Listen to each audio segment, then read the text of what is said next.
نن په تحصیل چغرزئی بابا پیزہ مدرسہ رحمانیہ ادارۃ القرآن کې دستار بندی او بابرکت پروګرام سرته ورسېدو. محتمم مفتی اورنګزیب په مشرۍ کې 23 طالب علمانو قرآن کریم ختم وکړو. په 23 طالب علمانو کې 4 جنکۍ هم شامل وې او یو طالب علم حفظ قرآن کریم سعادت حاصل کړو. تدې دستار بندۍ مهمان خصوصي مولانا فضل غفور، مولانا محمد اکبر حقانی، مولانا کریم الله حقانی، مفتی سمیع الحق او نورو علماء کرامو او د طالب علمانو والدینو سره د هر مکتب فکر حلقو شرکت کړی وو. نور تفصیل په دې ریپورت کې.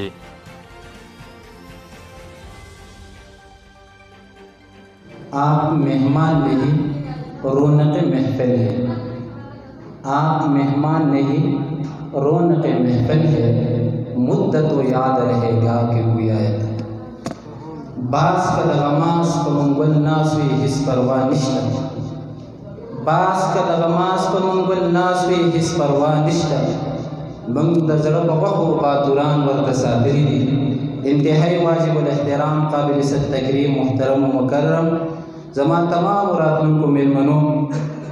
اولا خصو هغه ماشومان ته چې هغوی قرآن کریم اختتام ته ورسو او د هغې سره د هغې والدینو ته مبارکباد پیش کوم. الله رب العزت په دې میدان کې تاسو له مزید په مخې ته د تلو توفیق درکړي. بیا ثانیا زه د ټولو میلمنو شکریا ادا کوم چې تاسو خپل قیمتي وخت موږ ته راکړو او خپل کارونه مخې ته شاته کړو او زموږ په مختصر درخواست باندې تاسو لبیک ووي او دلته راجمع شوئ. نو بالخصوص د حضرت مولانا عبدالرشید صاحب چې د لرې تشریف اوري کړې ده، د کراچۍ نه راغلی دی، او دغه شانتې حضرت مولانا محمد اکبر حقانی صاحب او بالتخصیص د حضرت مولانا مفتی فضل غفور صاحب شکریا ادا کوم چې تاسو زموږ د مجلس نه زموږ د محفل نه راغلی او دې ته مزید ښکلا ورکړه. الله رب العزت ستاسو دا قدمونه په خپل دربار عالیه کې قبول او منظور کړي.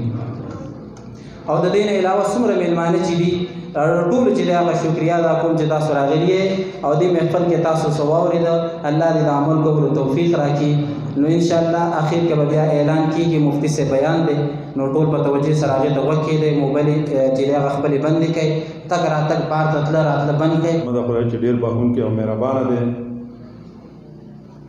چونکې دننی محفل چې دی دا د قرآن پاک ختم قرآن پاک په سلسله کې دی او ډېر درانه علما دلته تشریف فرما دي. نو د ټولو نه مخکې خو زه تاسو ټولو ته سلام پیش کوم او د هغې نه وروستو چې دا محفل د چا په برکت او د چا په دغه باندې د چا په مشرۍ کې رونق شوی دی، نو حضرت مولانا مفتی فضل غفور صاحب او حضرت مولانا محمد اکبر صاحب او چې څونه علما دلته راغلي دي، نو او چې د دې علاقې چې څومره مشران کشران همزولي راغلي دي، زه د هغوی د ټولو د خپله طرفه د دې خپلې محلې د طرف نه خصوصا د دې خپل کلي د طرف نه د زړه د کومې د زړه د تله دلته هغو ته هرکلی وایم او شکریا ادا کوم. دا د تمامو بادشاهانو بادشاه دی، نو د الله کلام د تمامو کلامونو بادشاه او شهنشاه او سردار دی. قرآن د الله خبرې دي، قرآن د آقا فرمان دی، قرآن د محبوب کلام دی. چې څومره د الله شان اوچت دی، دومره د الله د کلام د کتاب هم شان اوچت دی. علما وایي تورات کتاب د الله دی، انجیل کتاب د الله دی، زبور کتاب د الله دی، قرآن چې څنګه کتاب د الله دی داسې قرآن کلام د الله دی. علما وایي تورات کلام د الله نه دی، انجیل کلام د الله نه دی، زبور کلام د الله نه دی، کتاب دی خو کلام نه دی. قرآن چې څنګه کتاب د الله دی نو داسې قرآن کلام د الله هم دی. علما وایي کلام څه ته وایي او کتاب څه ته وایي. ستاسو لیکلی تا یو کس لیکلی خط راوړي او تاسو ته حواله کی چې دا خط د پلانکی د طرف نه راغلی دی، دا واله لیکلی شوی پیغام راوړي. علما وایي دې ته کتاب. او یو سړی راشي ستاسو دې جومات کې ودرېږي، وایي ما د پلانکي د طرف نه څه پیغام او خبرې راوړي دي، هغه تاسو ته وایم وایي. نو چې سړی د هغه خبرې تاسو ته په خپله په ژبه نقل کړي، علما وایي دې ته کلام. د دې ډېر مبارک درون پروګرام ډېر ګران مشره حضرت مفتی اورنګزیب صاحب، د دې مدرسہ رحمانیہ ادارۃ القرآن منتظمین حضرات، زمونږ او ستاسو په دې مجلس کې ډېر ژور درانه علمي علما کرام، د دې مدرسې ګلونو ماشومانو او نن په دې بابرکت مجلس کې د هغه خوشقسمته ماشومانو، رشتہ داران، اعزاء، والدین او د ډلو ډلو نه راغلي مېلمنو، عزتمندو، پروګرام روان دی، علما کرامو خبرې وکړې، بهترین نصایح موږ او تاسو ته وفرمایل. نور زموږ او ستاسو درانه مېلمانه هغې انشاءالله تشریف راوړي، د هغې انتظار دی. لیکن کم از کم دا مجلس ډېر مبارک مجلس دی. داسې مجلسونو کې تلل، شریکېدل، خپل وختونه ورکول، د دنیا کارونه پرېښودل، خپل دوکان بندول، کاروبار بندول، زمیندارۍ ته ټیم ورکول، دا الله تبارک وتعالی د دې فتنې په دور کې الله پاک ارجه نه نصیب کوي. نو اول په دې باندې د الله شکر ادا کوي او زه وایي الحمدلله. او ستاسو دلته په راتګ باندې د مدرسه رحمانیہ ادارۃ القرآن د جمله شورا د طرف نه ستاسو شکریه ادا کوم. زه ستاسو په وړاندې باندې د مدرسه رحمانیہ ادارۃ القرآن مختصر تاریخ بیانوم. زموږ سره دلته د مدرسې نه مخکې د ماشومانو د دینی سبق لپاره خاص تنظیم نه و، او زمونږ تقریبا کلو کې تاسو به سوچ کړئ چې کوم ځای کې عالم نه هلته د کلي ماشومان په کورونو کې د زنانو نه یا د خپلو خویندو نه یا د میندو نه سبق وایي، په هغې کې د پابندۍ، د امتحان او د ډوکي د ذهنیت هیڅ اندازه نه شوې ده. محترم مکرم صدر مجلس، اکابر علماء کرام، عمائدین علاقہ، د دې مدرسہ ادارۃ القرآن الکریم محتمم حضرت مولانا مفتی اورنګزیب صاحب، د دې ملګري اساتذه کرام، د دې معاونین او محبین، د دې خوش قسمت کلی سره تعلق لرونکو، د الله د دین سره مینه لرونکو، په قرآن باندې مینو، د جناب محمد رسول الله صلی الله علیه وسلم سره عشق او محبت لرونکو، ډیرو معززو مسلمانانو ورونو او کورونو کې اوریدونکو میندو خویندو، رب ذوالجلال د غرونو په دې څوکو کې په تاسو باندې خپل عظیم احسان وکړو. ستاسو بچو ته الله ډېر سپارې د قرآن تلاوت نصیب کړو. ستاسو د بچو په سترګو باندې الله د قرآن نور ولیدلو. ستاسو د بچو غوږونو ته الله د قرآن د تلاوت اورېدلو توفیق نصیب کړو. ستاسو د بچو د لوبو وختونه هغه د الرحمن علم القرآن په تلاوت باندې بدل شو.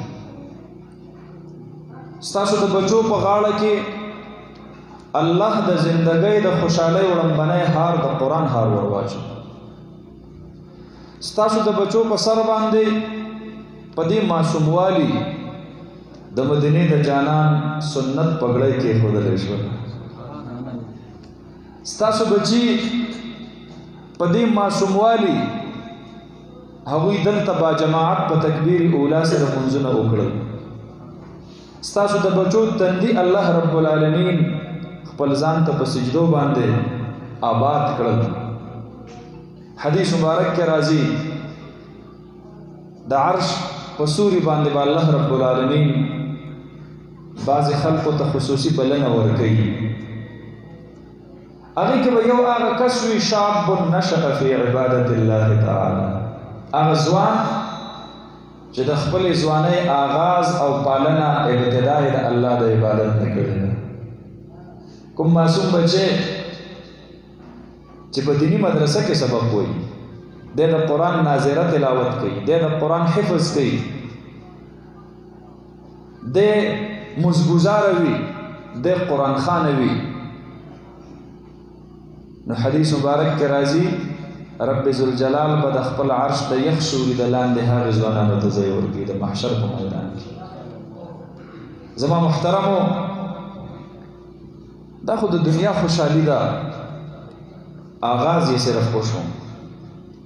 د دې 2500 ماشومانو 22 هلکان 3 جنکۍ د دې د والدینو نه زه د دې ټولو علماو په موجودګۍ کې یو سوال کوم، یو جرګه کوم چې دا بچی د ناظرہ قرآن نه فارغ شو، دا حفظ قرآن کې داخل کړي.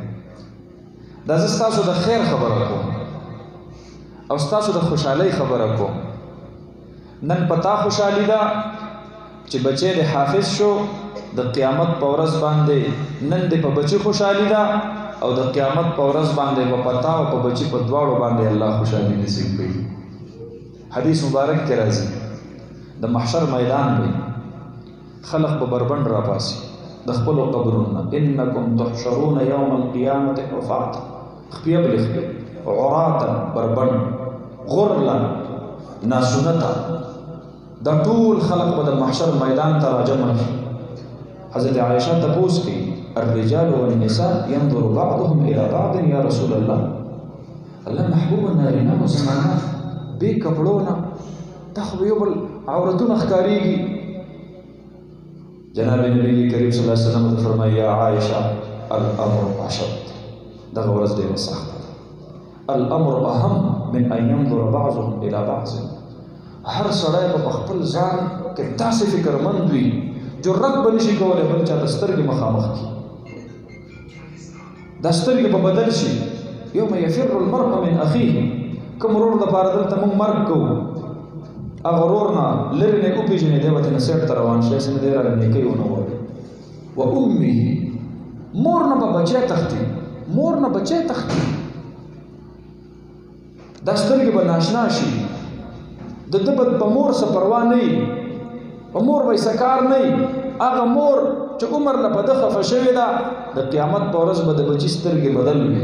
و ابي، پلار باندې به څه پروا نه وي. یوم تذهل کل مرضعة عما ارضعت، دا هغه ورځ ده چې یوازې بچی به د مور نه نه تښتي، مور نه به د خپلې غېږې ماشوم بچی هیر شي. څومره وخت پس به د مور په غېږ کې ماشوم دی هغه وفات شو. حدیث مبارک کې راځي انسان به الله په هغه حالت کې راپاسي په کوم حالت کې چې دی مړ دی. دا مور به په دې ماشوم پسې چې د غېږې ماشوم د مور مړ شي، دا مور پسې څومره خفه وي. قیامت په ورځ باندې به د دې څومره وخت پس د دې غېږې د بچي سره ملاقات کېږي. الله فرمایي قرآن کې یوم تذهل کل مرضعة عما ارضعت، دا به غافل شي، دا به بې پروا شي، د غېږې د بچي خیال به ورسره نه وي، فکر به ورسره نه وي. وتضع كل ذات حمل حملها، دومره سخته ورځ ده د ډېر بوج د وجې نه کو چرته د یو زیروح سیز په زنانه په ګېډه باندې بچی وي، نو د ډېر بوج د وجې نه دا هغه بچی به وزېږي وترى الناس سکارا، او د محشر میدان کې به خلق ټول زنګېږي، بېهوشه نشه به وي. هر سړی دی به حواس باخته وما هم بسکارا، دا به داسې څه نشه به نه وي، نشه به یې نه وي کړي، ولکن عذاب الله شدید، د الله د عذاب نه به یېرېږي. نو حدیث مبارک کې راځي یو سړی به وي او هغه ته به الله کپړې واغوندي، دی به وي الله، مسند احمد کې دا روایت را نقل دی، الله ټول خلق بربند ما ته کپړې، الله به تو فرمایي ته حامل قرآن یې، ته د قرآن حافظ یې، ته د قرآن عالم یې، ته د قرآن خادم یې. نو دی به را روان وي د محشر طرف ته، نبی علیه السلام مبارک فرمایي ښي طرف ته به ترېنه تکه سپینه پړقېدونکې ګوره وریځ را روان وي، ګس طرف ته به ترېنه تکه سپینه پړقېدونکې ګوره وریځ را روان وي. نو دی به الله رب العالمین د پړقېدونکې وریځې په پروټوکول کې محشر میدان طرف ته رابلي، نو څوک به تپوس کړي من دا د څوک را روان دی، ټول خلق بربنډي د کپړې اغوستې دي، او دی ټول خلق خفه دي او دی خوشحاله دی، د ده تندی روڼ دی، د ده مخ پړقېږي. یوم تبیض وجوه وتسود وجوه، تبیض وجوه اهل القرآن. عبدالله ابن عباس رضی الله عنهما فرمایي اهل قرآن به د محشر په میدان کې الله نه خفه کوي، ولې دوی به سختې دنیا کې خپلې تېرې کړي. د طالب علمۍ د زمانې نه راواخله، ماشوم چې په هاسټل کې سبق وایي کپړې دوبي له ورکوي، پلار یې ورله د هغې خرچه مني، او چې مدرسه کې سبق وایي نو دا ماشوم بچی دی په 15-20 روپۍ باندې صابون واخلي او خپلې کپړې په خپله باندې وینځي، دی په یخنۍ کې په یخو اوبو کپړې وینځي. دا ماشوم دی ماښام اوس یې په کور باندې ګرځي، دی وظیفه غواړي، دا څومره ګران کار دی. دی په دې ماشوموالي الله څومره د سختۍ او څومره د مشکل سره مخامخ کو. دی چې د کور نه راځي مدرسې ته، د ضرور کالج کې هاسټل کې سبق وایي، د هغه 15-20 روپۍ په پلار نه بوج کېږي، خو د دې غریب د چنچي کرایه په پلار باندې بوځي. د ده کپړې دا د نورو وروڼو نه کمزوري وي، دا مدرسه کې دی، ځکه پلار چې تعارف کوي څوک ترنه تپوس کوي څو بچي دي، دی ورته وایي مال د خدای د 15 زامن مې دي، 4 روزګار کې او دا یو په مدرسه کې دی. نو دا یو دته داسې ښکارېږي چې دا بې روزګاره دی، دا بغیر د آمدنۍ والا دی، دغه تیارې والا دی. حالانکه دا بچی چې د پلار دپاره کوم آمدن کوي، زه قسم درته د الله په کور کې خورم که دومره آمدن دی پلار له چا کړي، خو دی د آخرت کمایي کوي، دی پلار د دې مور له د آخرت کمایي کوي. نو ته به د خپله سخته تکلیف دا په دنیا کې تېره کړي، د حافظ شو، بیا د عالم شو، د علم نه وروسته بل مشکل کار ورته حواله شو. ولې اوس به دا دین د خلقو ته رسول غواړي، دا به ښودل غواړي، د دې به خدمت کول غواړي، او دنیا خو دشمنه ده، دنیا د علماو دشمنه ده. نو د دنیا مخالفت به خپل خفا پردي خفا، دا ټول تکلیفونه مشقتونه به د تا دم مرګ برداشت کړي. نو محشر میدان کې به الله ورته فرمایي چې تندې دې متري ووه، مخ دې تک سپین روڼ دا ماله راوړه. دی به روان وي، څوک به تپوس کړي دا څوک دی، ښي طرف ته ترنه ښایسته ګوره وریځ، ګس طرف ته ترنه ښایسته ګوره وریځ روانه ده. نو جواب به ورته میلاو شي دا حامل قرآن دی، دا د قرآن حامل دی. زه د علماو ته وایم علماو موږ له به د دنیا د دې ټولو سختو د دې صعوبتونو د دې مشکلاتو تنخواه الله د قیامت په ورځ په یو ځای راکړي. دا زموږ تنخواګانې نه دي، 3,000 4,000 وظیفه، کلاس 4 نوکر 18,000 روپۍ تنخواه اخلي، زما د مدرسې شیخ الحدیث 6,000 روپۍ تنخواه اخلي. دا تنخواه نه ده، دا زما معاش دی، زما ګزاره ده، زما وظیفه ده.